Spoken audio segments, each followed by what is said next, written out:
Imagine being so powerful in fashion that the industry tried to erase you. In the 1960s, the world called her Veruschka, a name that sounded more like a spell than a person. She wasn't just pretty. By 1970, her face had been on more than 800 magazine covers. Editors called her the most beautiful woman in the world, and photographers flew her around the planet just to build images around her. But that's not why she became a legend. What made Veruschka dangerous was this. She stopped being a model and turned herself into living art, painting her body into animals, warriors, spirits. Suddenly, it wasn't about the designers anymore. It was about her. And once the model becomes bigger than the brand, the industry can't control her. That power made her untouchable. It also made her a target. The press chased her, shouted at her, demanded her body, demanded perfection, demanded answers to questions no one should ever be asked in public. She was treated like a fantasy and punished for being real. Besonders in Italien waren die Paparazzis wild nach mir und verfolgten mich überall hin. And at the absolute peak, when she was everywhere, when fashion was obsessed with her, she disappeared. So, who was Veruschka? And why did the most famous woman in fashion history suddenly walk away from it? Veruschka's story didn't begin in the studios of New York or the couture houses of Paris. It began in a world of ghosts. Her real name was Vera Gottliebe Anna von Lehndorff. Her father took part in a 1944 resistance effort in Germany and lost his life in the aftermath. After the war, the family had nothing.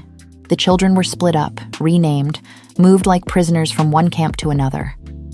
Vera grew up nomadic, never having a home and haunted by a survivor's guilt that she would carry for the rest of her life.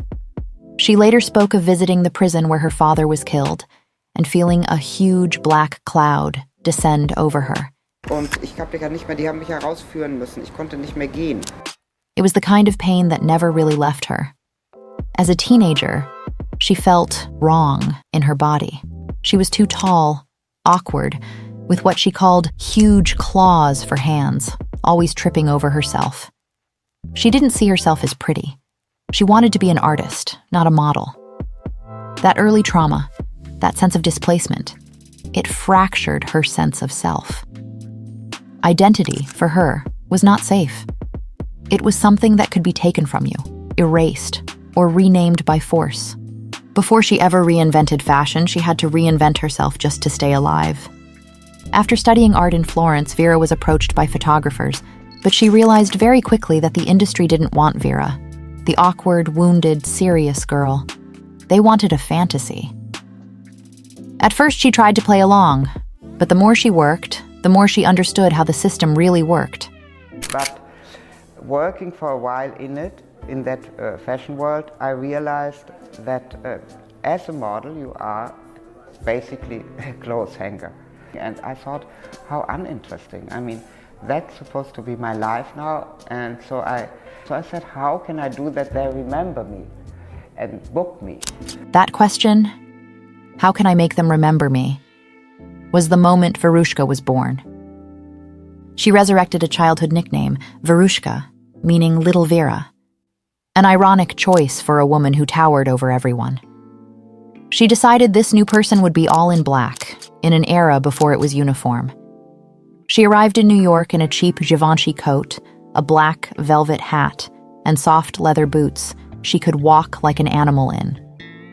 And then she flipped the power dynamic. Models were supposed to beg for approval. Veruschka made casting agents wait weeks to see her. The legendary Irving Penn had to wait. When photographers asked to see her book, she'd reply, "Pictures? I don't take my pictures around with me. For what? I know how I look. I want to know what you do." This wasn't instinct. It was strategy. She said openly that she wasn't there to sell clothes. She wanted to make images. And she knew that money comes if you don't chase it. She walked in not like, "Please hire me," but like, "I am already the event." That calculated confidence is what made photographers nervous. She wasn't trying to be hired as a pretty girl. She was creating a presence no one could replace. Veruschka walked in like a myth the industry had to earn. And it worked. Diana Vreeland, the legendary editor of Vogue, saw her and declared, "Put her name right on the wall. Veruschka, you're going to hear from me." By the mid-60s, she was everywhere. The hype machine called her the most beautiful woman in the world, the Amazon, the 6'1" goddess. At her peak, she earned $10,000 a day, a staggering sum in the 1960s. But the hype was about her, not the clothes. And fashion hates when that happens because it means the product is no longer the star. This is where fashion lost control. Veruschka wasn't selling clothes anymore. She was selling Veruschka. Then came 1966, the specific moment when she crossed from famous model to cultural phenomenon. And that moment was blow up. In 1966, Michelangelo Antonioni's film came out, and Veruschka played Veruschka. She wasn't just background. The movie showed a mainstream audience, for the first time, what a fashion model really was. This hypersexual, unreachable, untouchable being that men orbit around like she's from another planet. Blow Up is widely credited with defining the 60s fashion world for the public. And it made her the fantasy, not just in fashion magazines, but in pop culture. After that, she wasn't a person anymore. She was a projection. The tabloids started calling her the Naked Countess.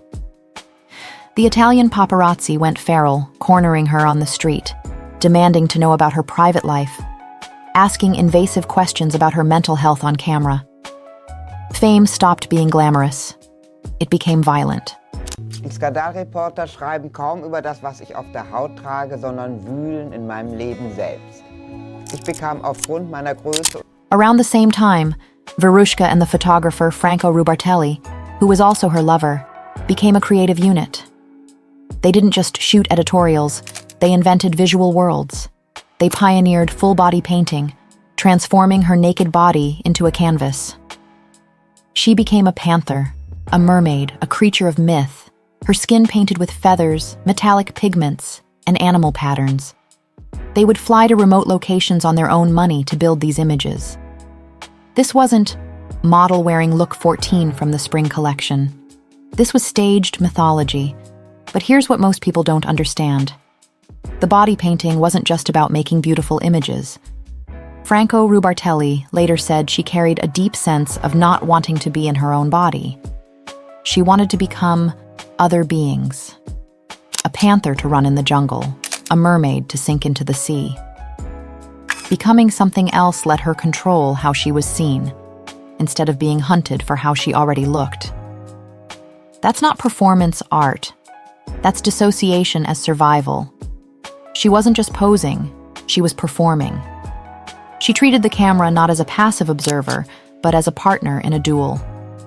She could become androgynous royalty, a draped desert queen in Libya, a hallucination in a painted jungle. Diana Vreeland at Vogue loved it. She gave them a blank check. "Everything impossible is possible," she'd say, sending them to the desert, to a carnival, to Australia, letting them build fantasy, not a catalog. But while she was being worshipped publicly, privately, she was spiraling. The same trauma that fueled her creativity also fed her depression. She spoke openly in later years about obsessive thoughts, about feeling like the embodiment of something evil and having to isolate herself in clinics to survive mentally. She felt like she was being consumed by the fantasy everyone wanted a piece of. Hier beginnt das Problem. Wenn dir bewusst wird, was es heißt, ein Model zu sein.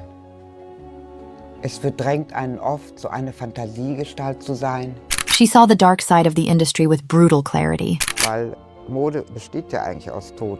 Was heute Mode ist, ist morgen doch schon wieder weg. Und das geht ja so jedes Jahr. Und ein Model ist auch nichts anderes in diesem ganzen Spiel von der Mode. By the early 1970s, fashion itself was changing.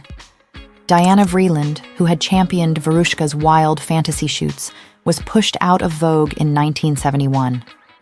Her replacement, Grace Mirabella, wanted something different. Wearability, realism, American practicality. The era of mythic desert goddesses was over. In a 1999 interview, Veruschka said of their disagreements, "She wanted me to be bourgeois, and I didn't want to be that." By the mid-1970s, she'd had enough and walked away from mainstream fashion. It wasn't a bitter retreat. It was a conscious choice. Commercial fashion was becoming more about selling product, less about creating worlds. Grace Mirabella had taken over Vogue, and the era of unbridled fantasy was over. So Veruschka left, but she didn't disappear. She redirected.